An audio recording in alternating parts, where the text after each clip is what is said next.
Welcome and welcome back to Rooted to Thrive. This is part two of a two-episode series with Dr. Erica Davila. It was so good, we had to just make it a two-part series. We're picking up where we left off in part one of our conversation about being rooted in community, family, funds of knowledge, and fighting oppression. Check out how she, as an emergent bilingual student experience that surrounded by Latinx teachers. So, but you said that that in the program, I guess your language, right? Your first language was quote unquote beaten out of you. So my interpretation of bilingual ed is a little different than English as a second language or English language learner instruction. But it was more like English language learner instruction than it was bilingual. So it did not center your native Right, language.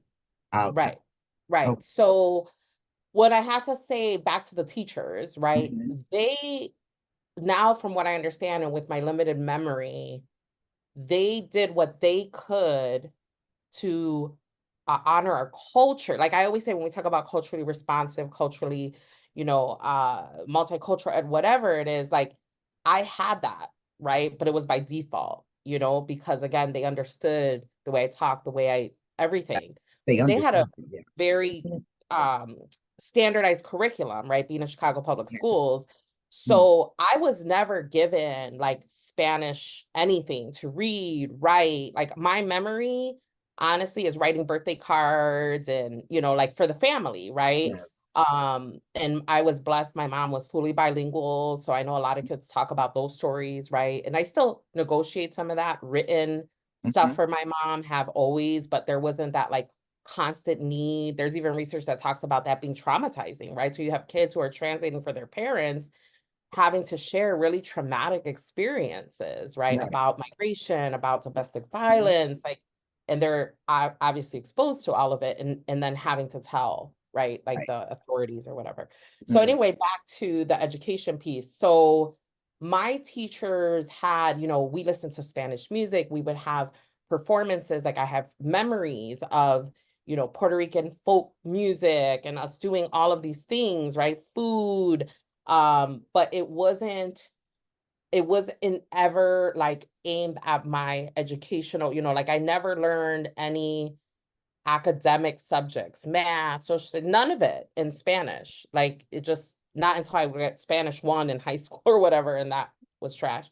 Mm. But basically, right, like it was all the only evaluation that mattered was that we were getting closer to being fluent in English. It was a big celebration, right? Like when kids, for the most part, at the end of third grade, like most of the kids who started with me in kindergarten, transitioned to all English. It was like Mhm. this huge thing, like a graduation. It's like you're going to mainstream, and then what the fuck is the other class, Yeah. right? So it was a lot, right? Like it was like now I have like a lot of white Mhm. classmates, Black, like American Black classmates, right? Where in the bilingual program, we had some Black folks like from the Caribbean, right? So it was a different identity. It was the first time in Asian because I think that's a blessing. Like I had a lot of different, it was a lot of cultural and racial diversity Mhm. in the school, both of the schools I went to. Um, but again, right, coming into your fourth grade, like it's hard for everybody. Like, Mhm. again, I taught fifth grade. Like I know that developmentally it's a hard transition for a lot of kids.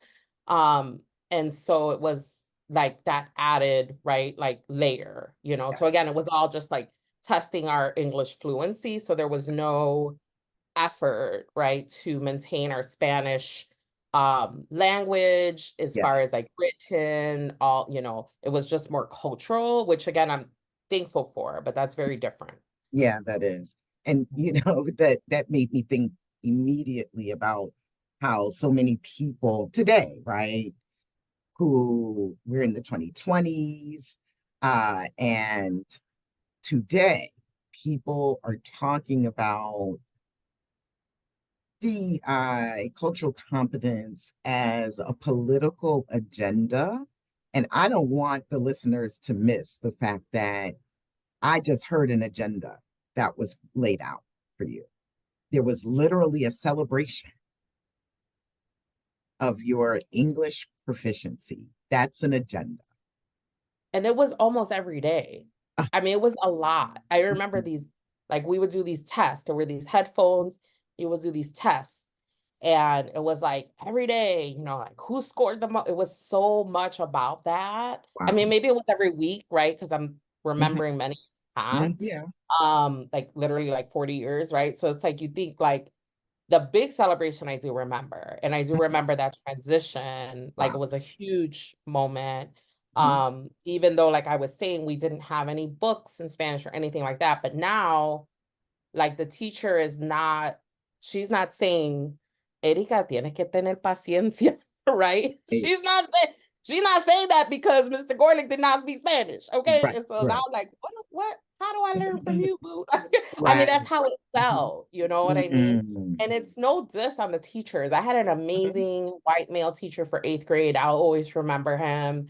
Mhm. And it's not to say like you can't have that, right? Right. Like somebody who, like, he was the first person who told me um something about like being a scientist, like he thought I had this potential to be a scientist, I was like, oh, okay, so again, right, those moments, like who would Mhm. have thought, so many years later, though, that Mhm. mattered so much, Mhm. but again, it's not those individuals, like knowing what I know now, I'm like, I give them all, every one of my teachers, so much credit for just being there.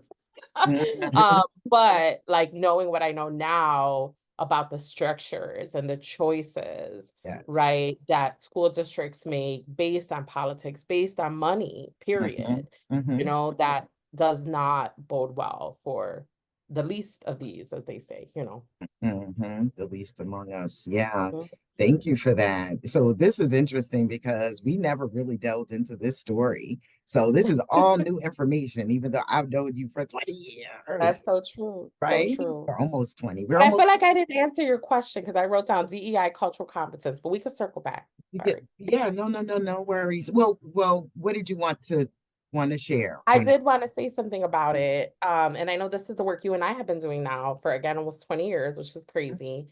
It does hurt my heart sometimes that the needle hasn't shifted, right? And I recognize all the work. And so I wanted to share this because I think it's important. It's something that I've been thinking a lot about with the whole like anti-critical race theory stuff. And also the defining, I would argue, right? DEI, like Yes, literally yes. there's folks who are trying to redefine it in the national media and politics. And I just wanted to say that it's not because folks are not still giving their all Hmm. to making the needle shift. I just feel like, for lack of a better way of putting it, there's like more shit. So there's more work, there's Right. more false narratives and, fake news and, Yes. um, questioning of our rights as people, our rights as women, our rights as people of color. Mhm. Like right now we have this young black mayor, former teacher, Brandon Johnson in Chicago, and I'm naming him specifically because he just made this big announcement around a task force he's creating to study reparations in Chicago. And the first thought I had was, oh, damn, now they're really going to hate him. Mhm. Isn't that awful, Mhm. right? Like instead, and for those of you who don't know me, I'm all about reparations, y'all. And super excited when I hear these communities. And I thought that because Brandon has gotten so much backlash, so much anti-Blackness, so much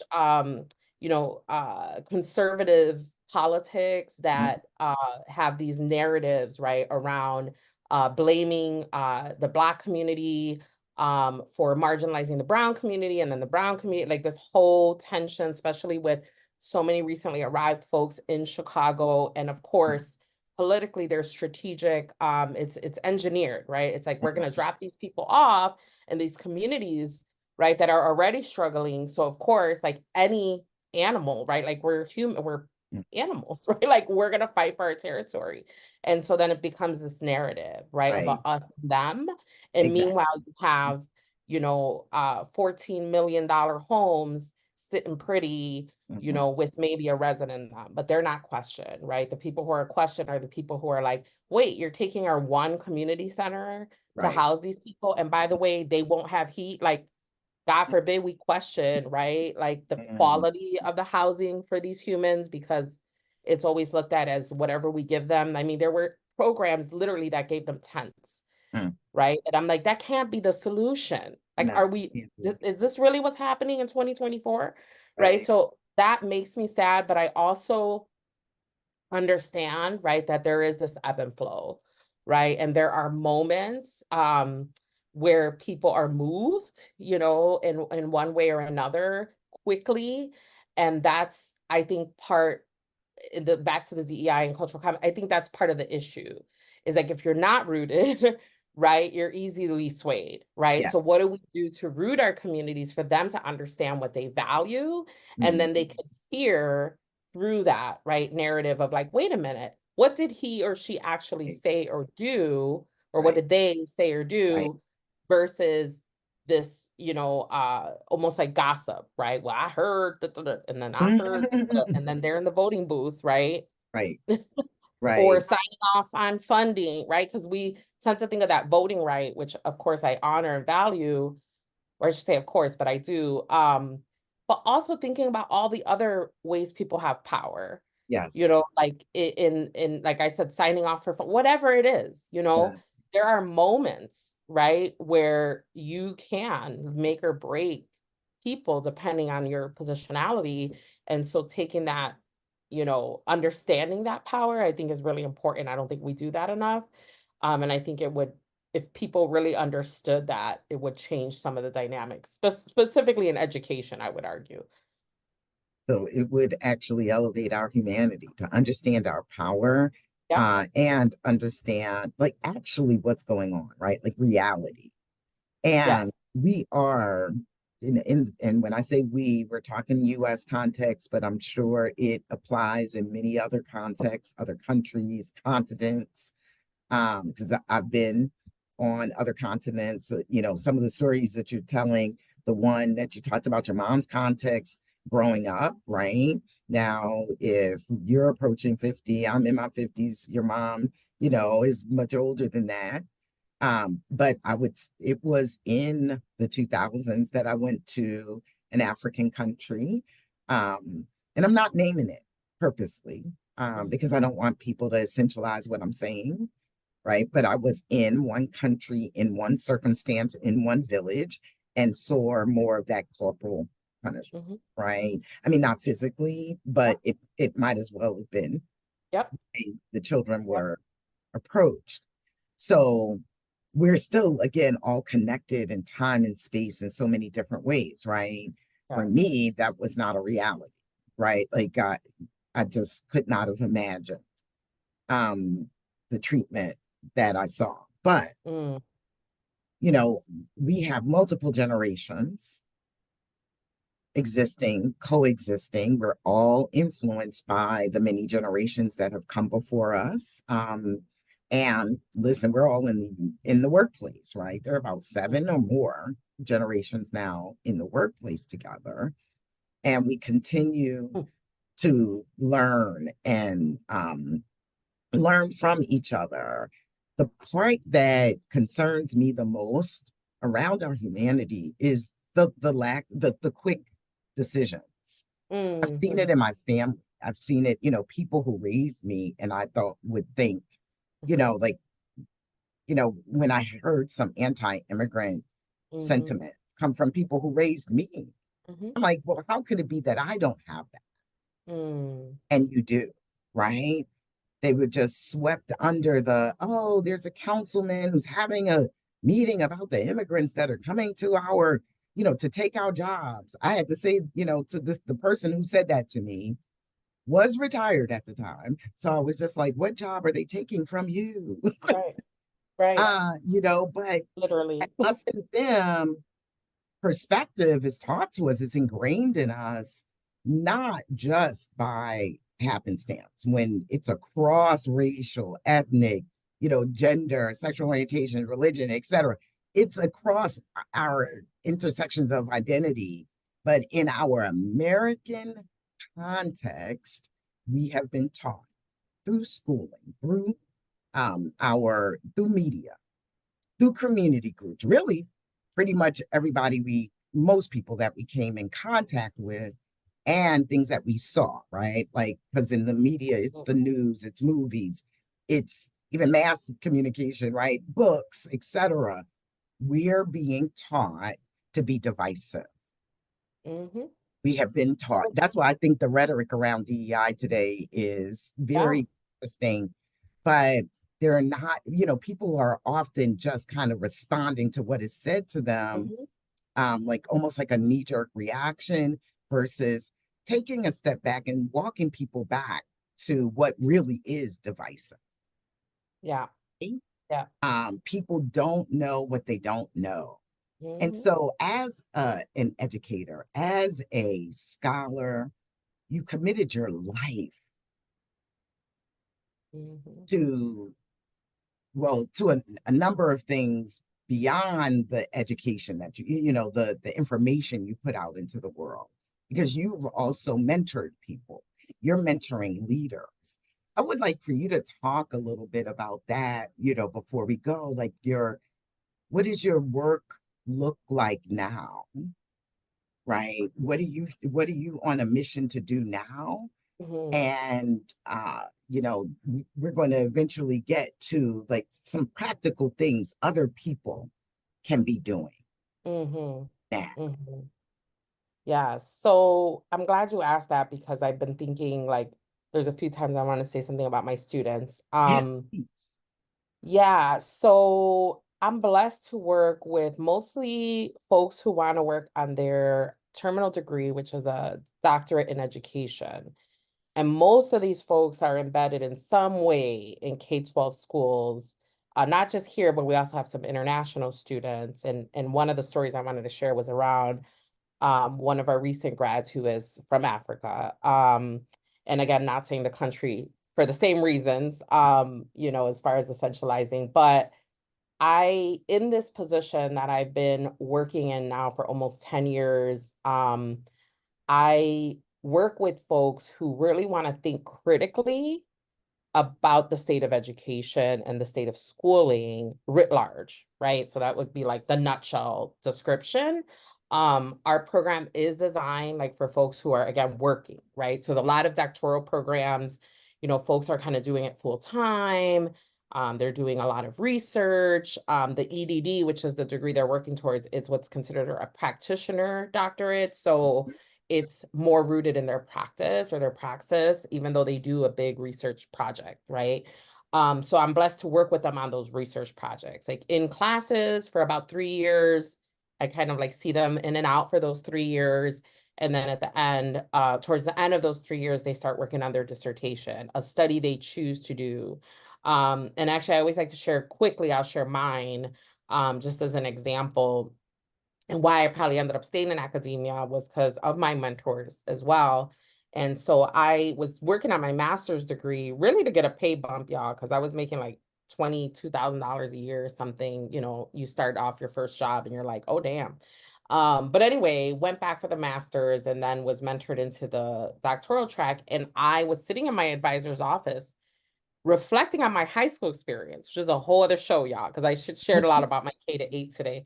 So in high school, right, like I talked about the Puerto Rican student experience and like how I didn't really have I didn't have, like I had one Spanish speaking teacher and she was from Spain, like I didn't have that experience. I did have some amazing Black women teachers though, in high school. So anyway, I'm telling my advisor this, and then she's like, that would be a great dissertation. I said, what do you mean?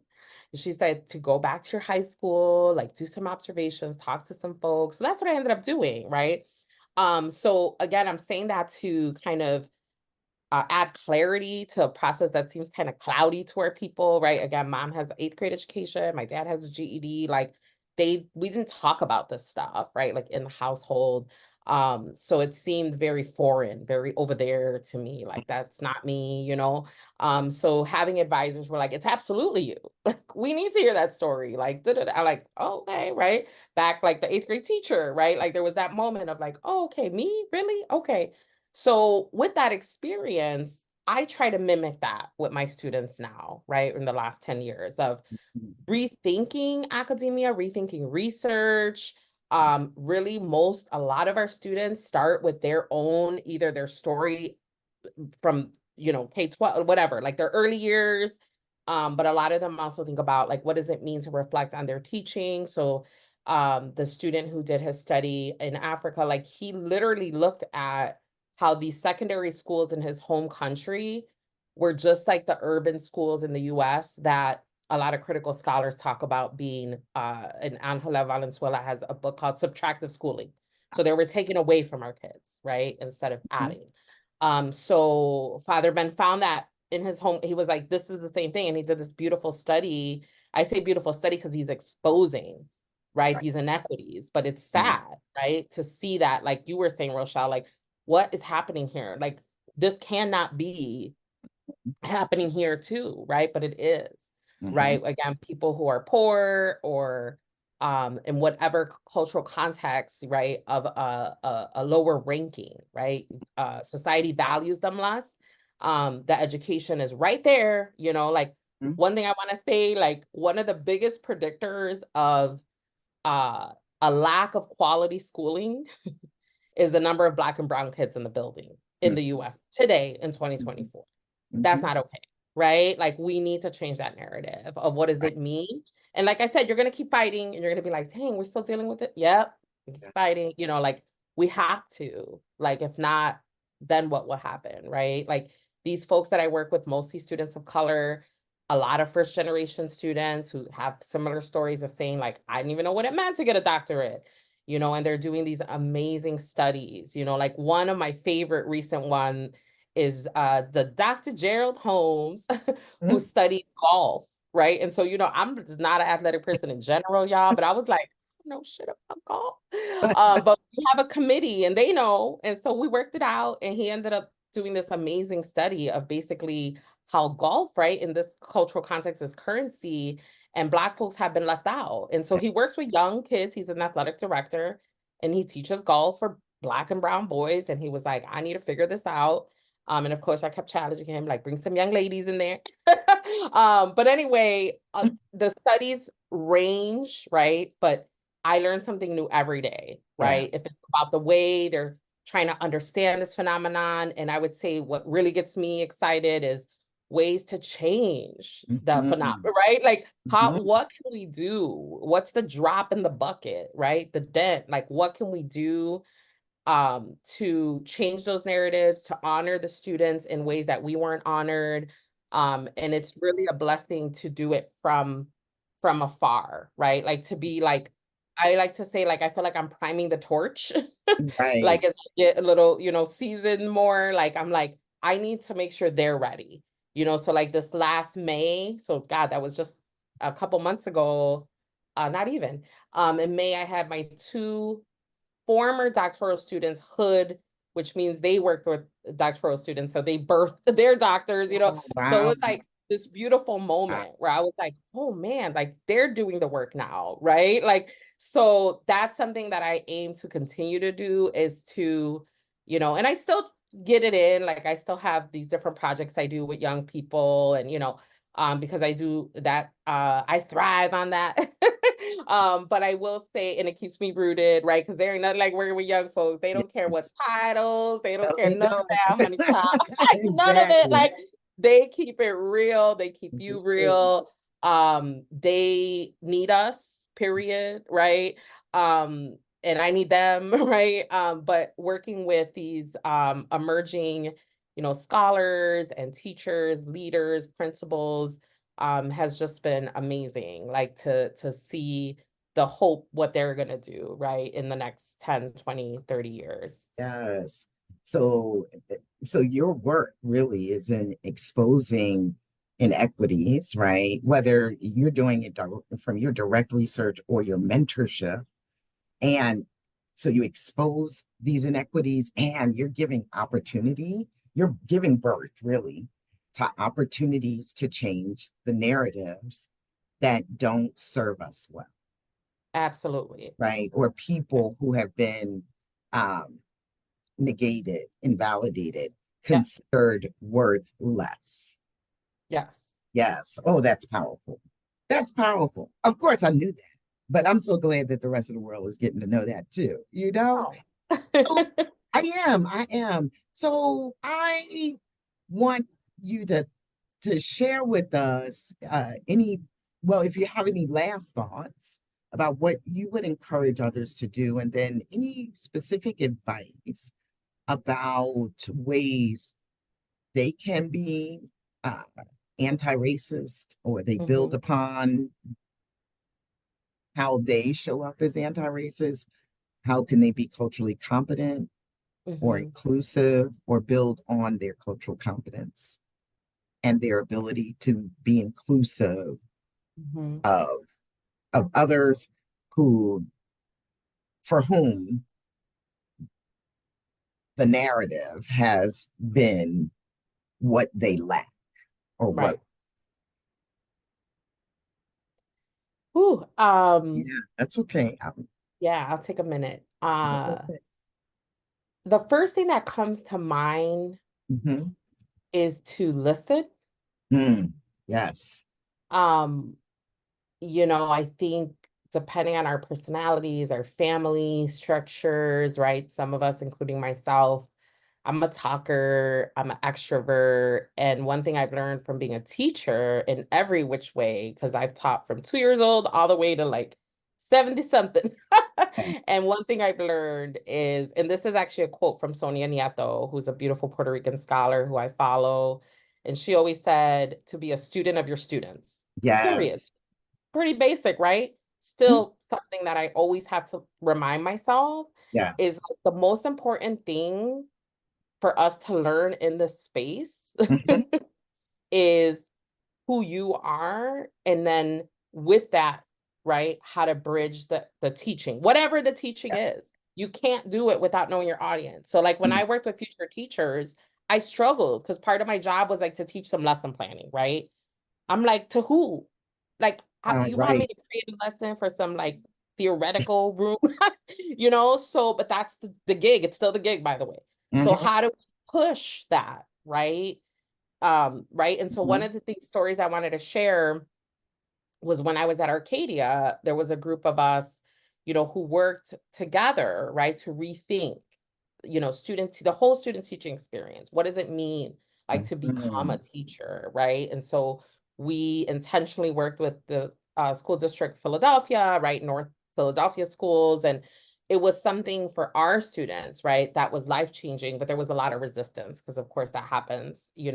So I would say, back to the listening piece, is if folks are resistant to change, right, listen to, one very powerful thing is just keep asking why. Hmm. Why? Tell me more, right? Like, just being able to not assume, right, why there's resistance, and listen and try to like navigate that resistance, right? And so I would argue that's in any work around social change. Um, Yes.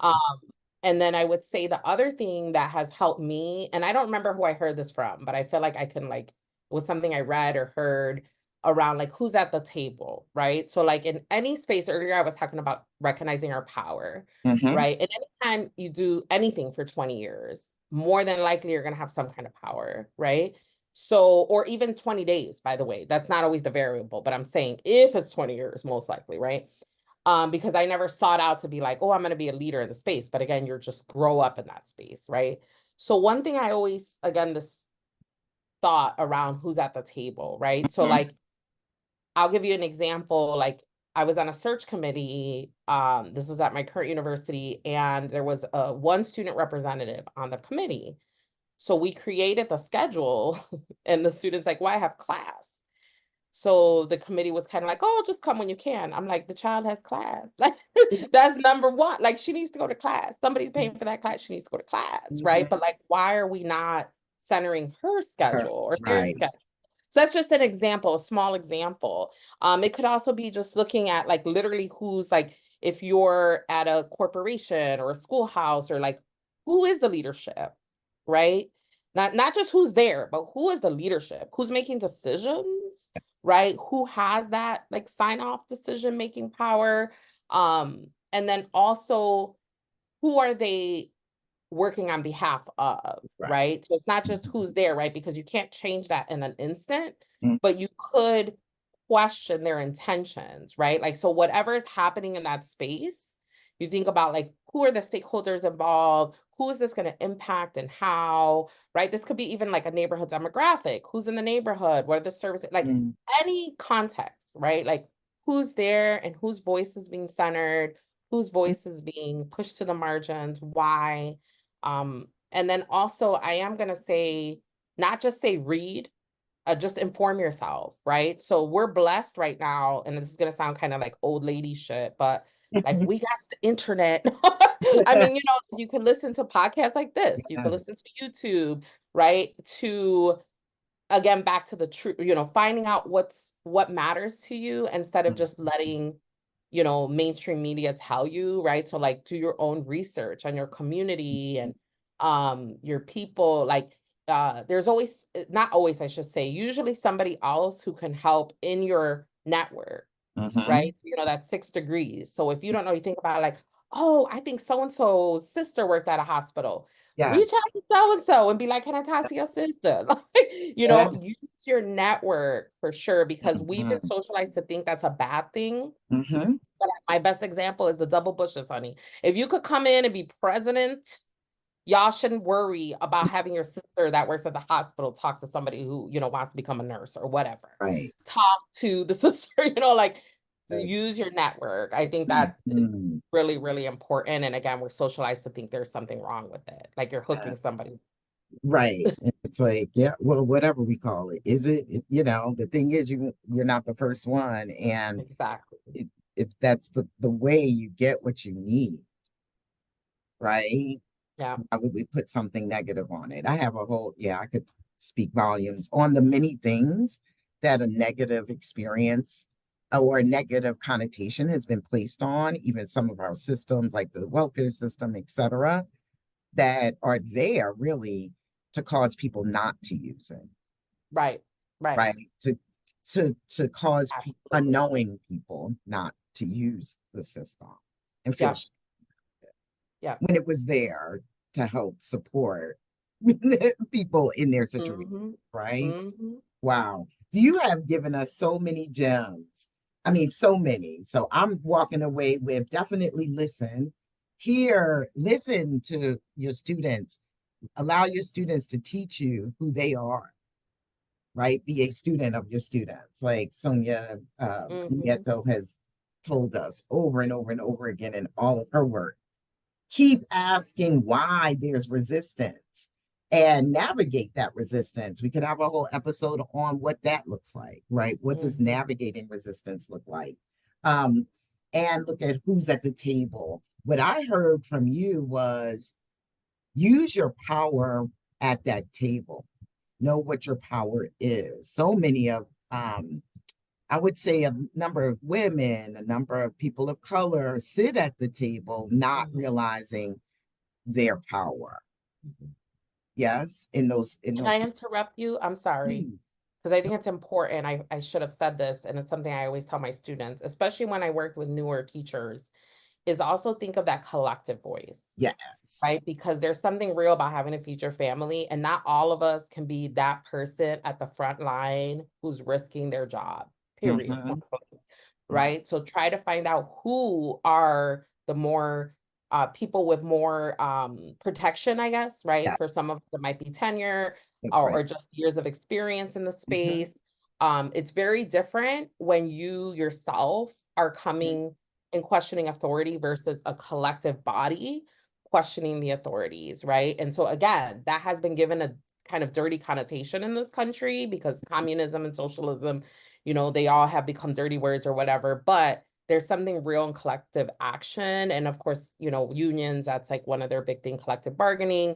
But I'm talking, it could be like when the fifth grade teachers, the three of us came together to Mm. question something. You know what I mean? It doesn't have to be Yes. this big. It could be too, but sometimes it's that's enough. Or you're a newer person in the job and you just have one ally, who's more senior, something like that, right? So I did want to say that because I Yeah. also know that that's a real thing, about Yes. people Power keeping of their the jobs. collective. Yes. Yeah. That the power of the collective to sustain you, right? We're never telling anybody to put your life or livelihood at risk, but there are ways, right? Yeah. Talked about three fifth grade teachers coming together. Yes, back in the day, when I was doing multicultural affairs, right? So working directly with the students on behalf of the students, there were many collectives that were created, right, in my community, or I created them. I actually taught the students how to create them for Yeah. themselves, right? We replicated that so they had a hedge of protection around them. Well, my first teachers were my peers at Bucknell University. Mm-hmm. Yes, they taught me the power of that because I received it Right. myself, right? Um, so in that collective, using the collective as an administrator, a number of people in multicultural affairs or liaisons to multicultural affairs, which we are now calling, well, it depends on where you are, that could have changed to institutional diversity. But then there are also still offices of multicultural affairs in many predominantly white institutions of higher education, right? And we formed a hedge of protection around ourselves regionally. Mm-hmm. Actually, multiple organizations existed regionally, like in southeastern Pennsylvania. We had a group called Paloma. We kind of extended to central Pennsylvania as well. And then there was one in the northwest part of the state, and there were likely more. Those are the two that just popped at the top of my mind. We would bring our issues to Mm-hmm. our meetings, and we met on different campuses. I know I'm letting out the secrets right now, but we met on different campuses, and president was always invited. Other, Mm-hmm. C-suite uh, executives were invited. Like it might have been a dean, but we Mm-hmm. were shooting for the president, and some of those issues that the administrators at the institution, the multicultural and diversity liaisons and so forth that the institution wanted to bring up, we brought up Mm-hmm. the people they couldn't touch. We didn't work for those kinds of things, right? Like Mm-hmm. how could that work in your context? Yes. Mm-hmm. Yes. So so Dr. Dow, I just like saying Ah.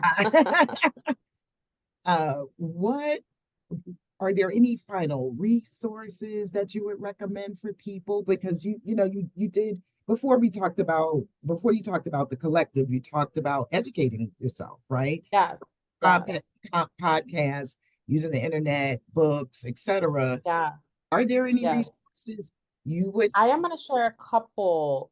Mhm. I wanted to say something about some of the research I mentioned earlier that I've been doing around the Chicago Young Lords, which Yes. was a revolutionary group, mostly comprised of Latinx folks, but there were other folks in the group, and they fought around a lot of different inequities. They were mentored by the Black Panther Party, and they did things like feed children breakfast. Okay. Mm-hmm. I mean, Yeah. there's a lot of other narratives, right? But I'm Mhm. just saying. But the reason I'm mentioning them is one of the pieces I worked on was around their reading list, right? They started as a street gang, so people didn't put them in that reading category, right? So when we interviewed some of the founders, they talked about like literally, talking about their readings on the street corner while they were smoking and drinking and just living their lives, right? Like this was their reality, and they were being informed around why there was no Spanish mass, why there was no bilingual ed, why, Mhm. their peers were being shot dead by rival gangs and the police.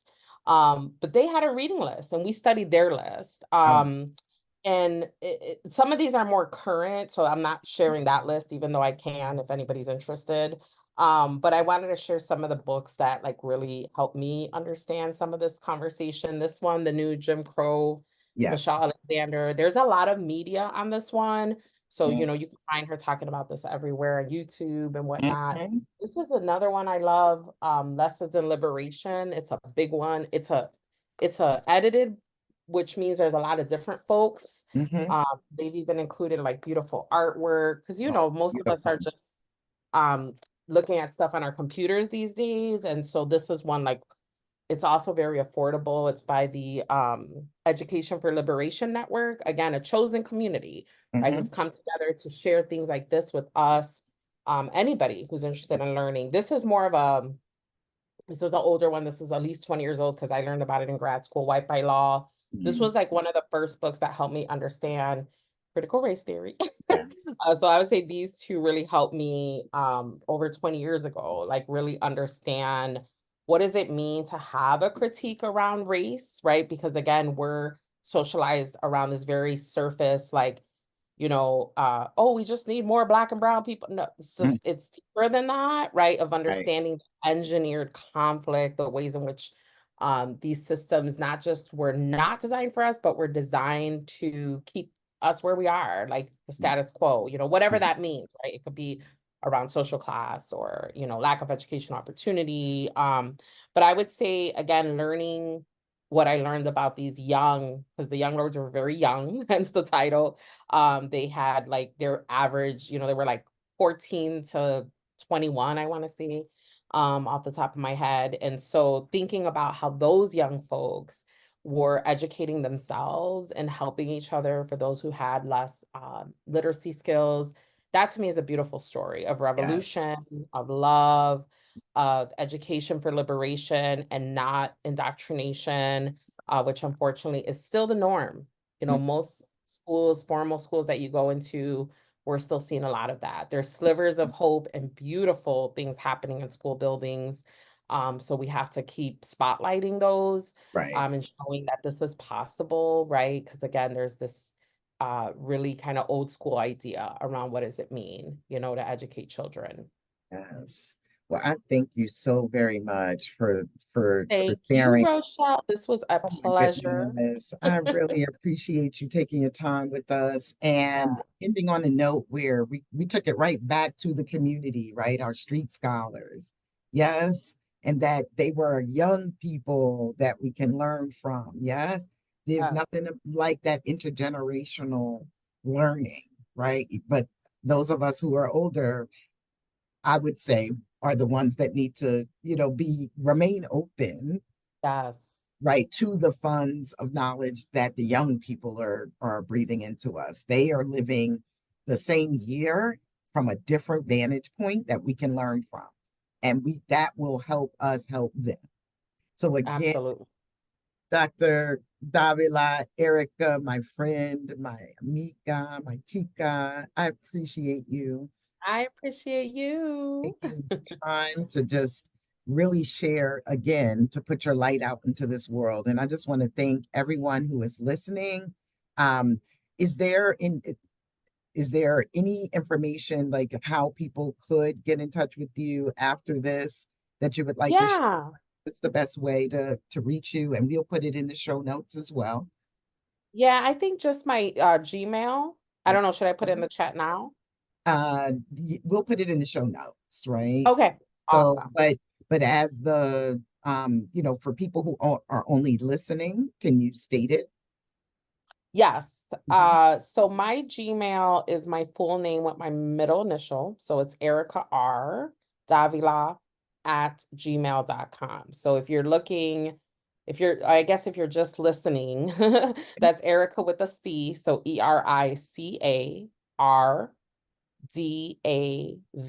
ERICADAVILA at gmail.com. I'm Wonderful. also on Twitter or X or whatever, but I don't really check it. So I don't want to give people that. And then they're like, oh, Okay. I sent you something. But I will check my email and happy to connect with folks in any way to keep the conversation going. Fantastic. Thank you again and again and again. We appreciate you. And again, for those who are listening, thank you for stopping by and listening to us today. And please share your comments and anything that you would like to continue this conversation. Again, thank you for listening to Rooted to Thrive.